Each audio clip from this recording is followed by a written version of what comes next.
Hello, and welcome back to another episode of Critical Reactions with your host, Bryan. We're going to finish up today with a special selection, which is where one of you tell me exactly what it is I need to check out. If you have your own song you'd like to submit, you can find a link to do so in the description below. Today's selection comes from Melvin, much like yesterday, same person, same band. We're listening to another Stryper track. I don't have a little display down here at the bottom since it was a last minute change. We were going to listen to a different track, but instead we're going to be checking out Take It to the Cross. So, let's see what Stryper's bringing to the table today.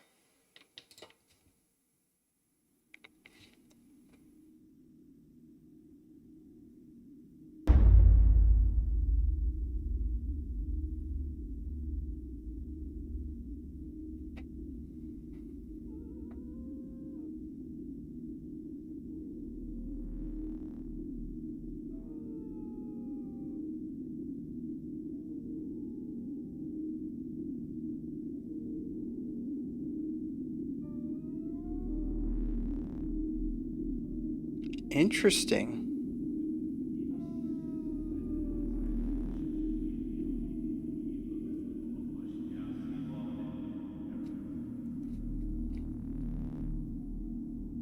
So, Stryper's mostly been a pretty typical heavy metal group from what we've heard so far, just immediately getting into it. And here we have an atmospheric opening.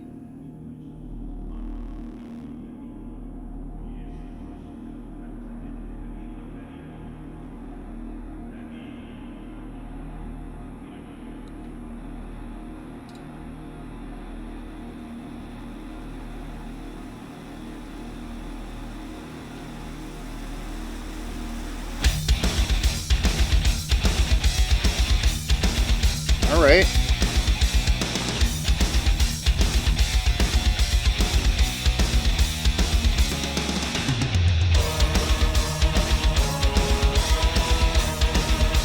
The choir is a nice touch. We have a pretty standard hard rock or heavy metal vibe. This pedal tone at the bottom leading into a run.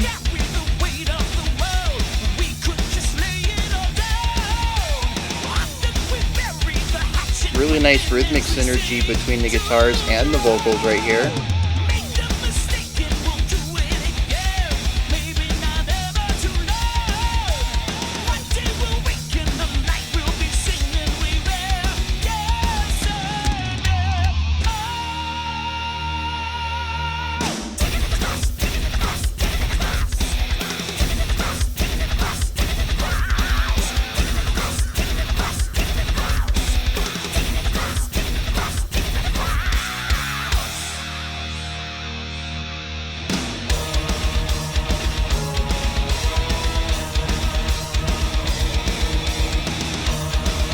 What?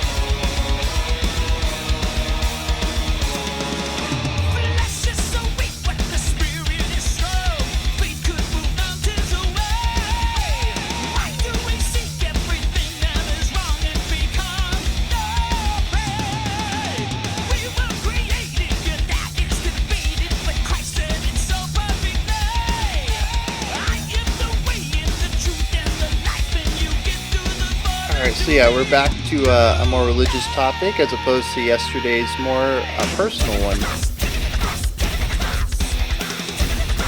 I actually really dig this section. It is very unexpected.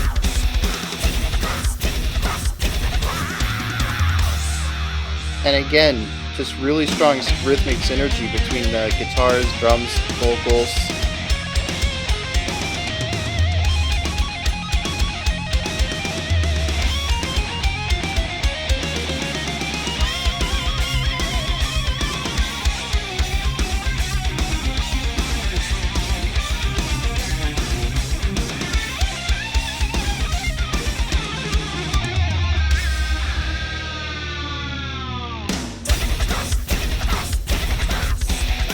Okay, I can get behind that guitar solo.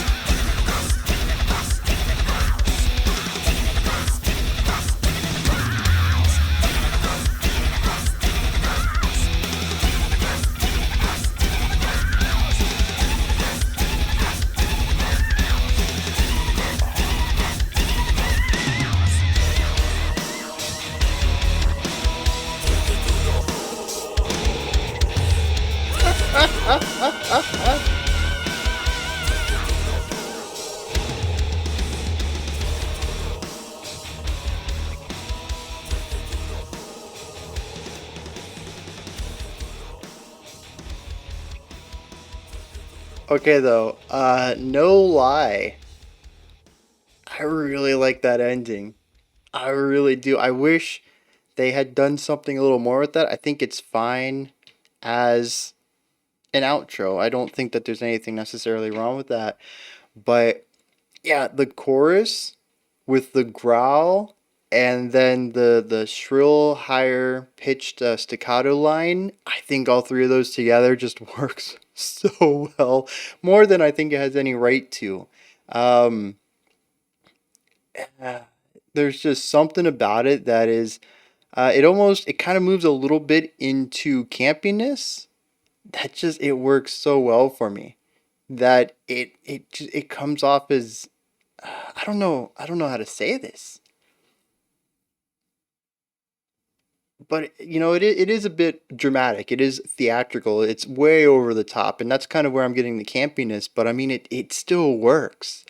Those three elements with the guitar and drums just kind of laying down the lower end there. Just I mean, it just comes together so well.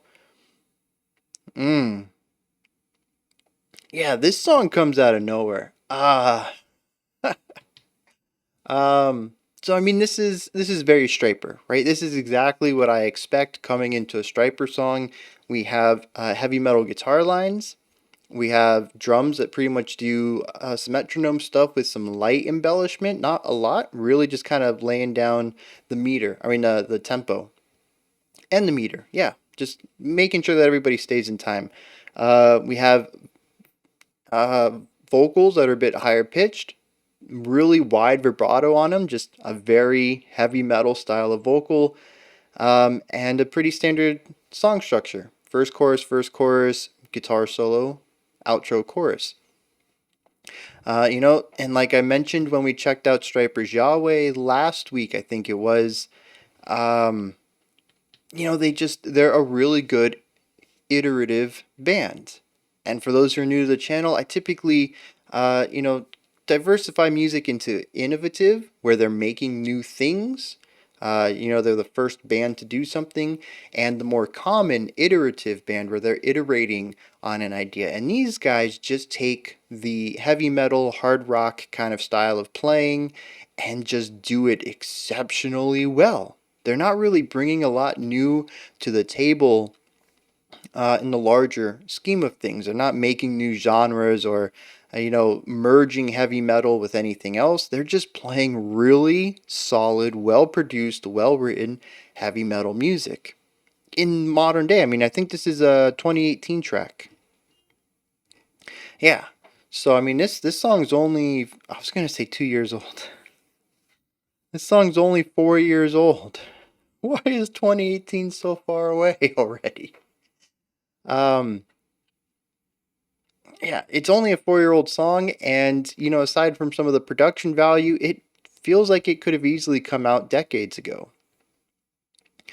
But like I said, they do what they do very well, and this is exactly what I expect coming into a Stryper track. Not only just the genre conventions that they utilize, but also lyrically. We'll dive into a little bit of this when we get to the lyrics section, but I picked up on a couple of lines that I'd say place this into the realm of, a religious song, lyrically speaking. Much like Yahweh's track. Very different from yesterday's The One, which, like I said, really didn't have a lot to do with religion in it, and it was more personal. And I'm not saying that Stryper has to only make songs with religious lyrics, but that's what I kind of associate with them. To me, they are a Christian band. So this is, like I said, this is exactly what I would be expecting if someone said, "Hey, do you want to check out a new Stryper track?" And they're like, "Yeah, this is what I would want to listen to." Um, so with that said, though, let's look at some of the individual things going on here.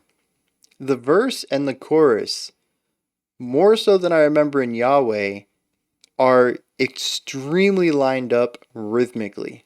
The drums and the guitars play very similar ideas for both of the verse and the chorus. Well, in fact, we'll get to the chorus in a second. It's a special little idea there. The verse, though, the guitar and the drums and the bass are all sort of within the same realm. There's minor variations to them, but They're all really emphasizing the same syncopated beats, and the vocals come on top of that, and they accent similar beats, but they have less of a syncopated flow to them. They have a bit more of a natural speaking flow to it, or I guess more of a singing flow. Anyways, it's a really strong melody line. It's a good catchy hook. Although talking about hooks, man, that chorus, I ain't gonna forget that in a while. Um, but in the verse though, everybody is pretty much hitting the same beats and really emphasizing these chord beats that are selected throughout these phrases. And it brings all the instruments together in a rhythmic sort of way. There's really strong rhythmic layering going on there. But then we also have the melodic component, which in the guitars is sort of just standard fare heavy metal stuff. I mentioned this during the reaction. They sit on a pedal tone. This time it's a bit syncopated. It has a chugging type of rhythm to it. And then after they play that a few times, they have a run, a lick that they play at the end of the phrase, and then we start the phrase over again. There is a variation on this phrase where they start a lick earlier and they play it a little longer. So there's sort of a back and forth where it's like one bar of pedal, one bar of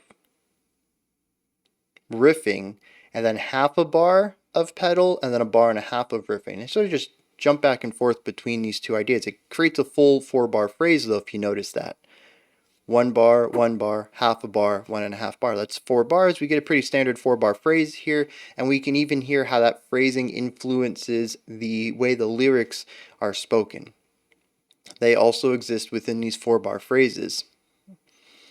In fact, I think we get 2 sentences per 4-bar phrase, if I remember correctly. It's like a sentence and then silence and then a sentence and a silence.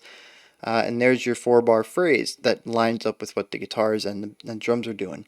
So there's just a lot of synergy going on here. There's not a lot of variety. There's not opposing ideas. There's not really counterpoint. I suppose you could say that the guitar riff that they do in bars 2 and 4 well, I was going to say that it runs counter to what the vocals are doing, but I just said that 2 and 4 were the silent bars in the vocals, if I'm remembering that correctly. So it's sort of more of a passing of the baton, a call and response, if you will, which is interesting. I don't think I picked that up during the reaction, so I might be misremembering that. But yeah, like I said, everything's sort of coming together though, right? It's just very, very oriented around this rhythmic component, and everything's unified. There's this strong unifying element here, which we're also going to see amplified in the chorus. Now, the chorus caught me real off guard because we get sort of a Judas Priest style of vocal. It's very compressed, very shrill, and very tightly syncopated. Nope, not syncopated, just tightly staccatoed. We get these really tight attacks. It's there's nothing held out. It is a massive departure vocally from what we heard in the verse, which had a lot of longer held out notes with wide vibrato on them. And bringing this idea of rhythmic unison together, the chorus, everybody is doing this rhythm, this drums, bass, guitar, vocals. It is just a unified feeling for this section. There isn't even a small bit of variety like we heard in the verse. Everybody's doing the exact same thing here, and it really drills this rhythm home. And I will say that it makes it super catchy with everybody kind of supporting this one idea. What's interesting though is that is a widened aspect to it. I don't think I picked it up on the first time, so I'm not sure if it was there or if I was just so taken aback by the sudden shift that I didn't notice it, but I definitely heard it in the second and final chorus. that out on the sides, it's not centered. Everything else is mostly centered a little bit to the outside, but these are lower tone. Um, it's not a growl, it's not a choir, it's not gang vocals. I'm not really sure how to describe it. It might just be a super widened chest voice, just a lot of width and reverb on it, but it's a very comfortable lower note saying the same words in the same rhythm. Take it to the cross, take it to the cross. But instead of this super staccato-ness to it, where the notes are pretty much stopped as soon as we start them, that tut tut tut tut tut tut tut tut tut tut, just very short notes, these allow themselves to have reverb to them, to have a decay to their sound. So I'm almost curious if each individual syllable, well, I guess in this case they're all single syllable words, so each word is actually recorded independent so they can have their own trail offs. Um, it's an interesting idea because everything else, like I said, is real staccato. They're stopping the sound almost as soon as they make the note appear, and there's just this really wide element on the outside of this that's like, you know what, we're gonna fill the space up. You guys are not taking up a lot of space. We're gonna fill it up with this lower end element. But again, they're still on the same rhythm. They're just not playing it staccato. They're allowing the sound to naturally, reverberate out. And it gives what should be a rather constrained, narrow, small feeling section a lot more width and power. And I'm not sure the section would have worked without it because of that reason right there. Especially for it being the chorus. This is the big moment of the song, and everybody playing staccato notes means that there's just a lot of space and emptiness in the core idea here. So, really smart idea, whoever came up with that one, to add this extra element that doesn't line up with what everyone else is doing. And it makes this section work. We go back to the verse, no difference here. We come back to the chorus, again, no difference. We go into the guitar solo, and it seemed a bit short for me. It was composed primarily of 4-bar phrases, and there were 4 of these phrases. So we had a 16-bar guitar solo, which again seems a bit short for me. Seems a bit short for Stryper even. I think the Yahweh one was, well, we bounced back and forth between 2 different guitar tones. And each one of their solos felt longer than this one. So, yeah, this solo section it was a bit short for me. But, it did what I expect from them. It has really good melodic flow. The ideas there were a couple of rigid moments where I think the ideas didn't flow as well, but for the most part, the ideas worked well going into and coming out of each other. It just has a really nice direction to the melodic element where it creates the feeling of, a full idea rather than it being created by pieces. And then we move from that into the final chorus, and I think we doubled up here. Instead of doing it the typical 4 times, we did it 8. And what was interesting was the last 4, though, the higher pitched, very, tight, compressed, screechy kind of vocals continued to gain range. Really impressed by that. Again, gave me some strong Judas Priest vibes with that. And then we went from that into the outro, which I spoke about at the beginning of this analysis section. Just, I think, really worked. I don't know why it worked. Kind of doesn't deserve to work as well as it did. But yeah, bringing all 3 of those vocal styles together, the lower end, the higher squealy stuff, and the choir, just all of it just really working.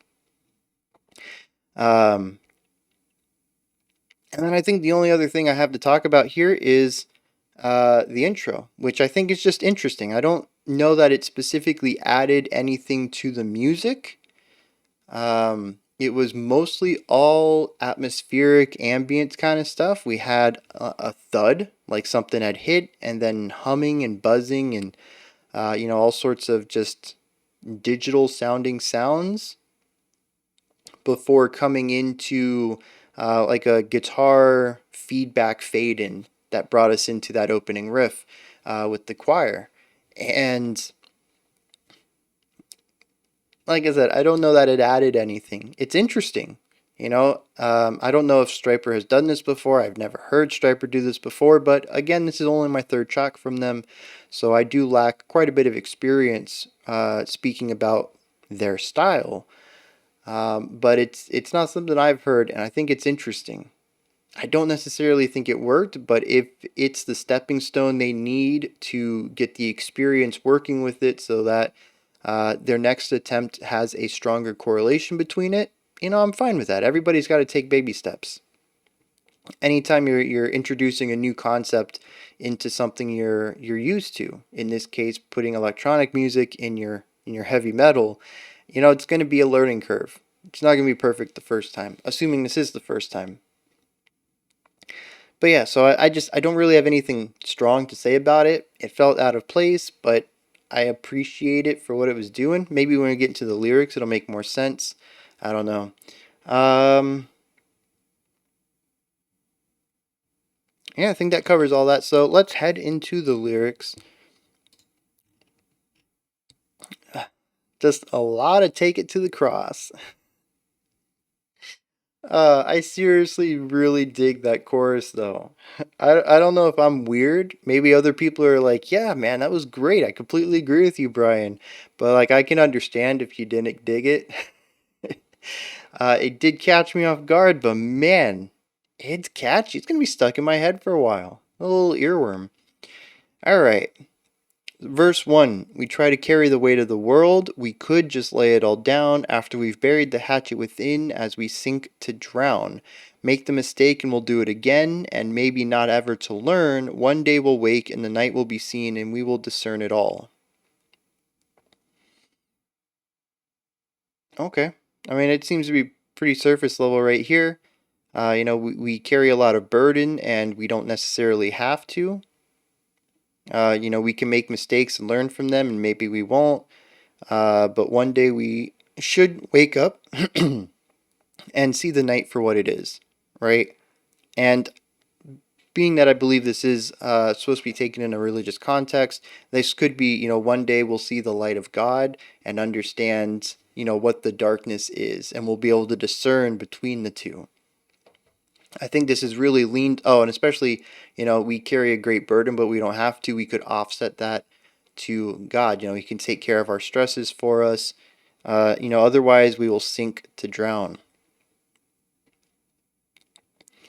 Verse 3 comes in. I think this is where it really starts to solidify this into the religious element, because the first two could be taken in a couple of different ways. Just kind of generally speaking. The third and fourth verse is where it solidifies it more into Christian religion.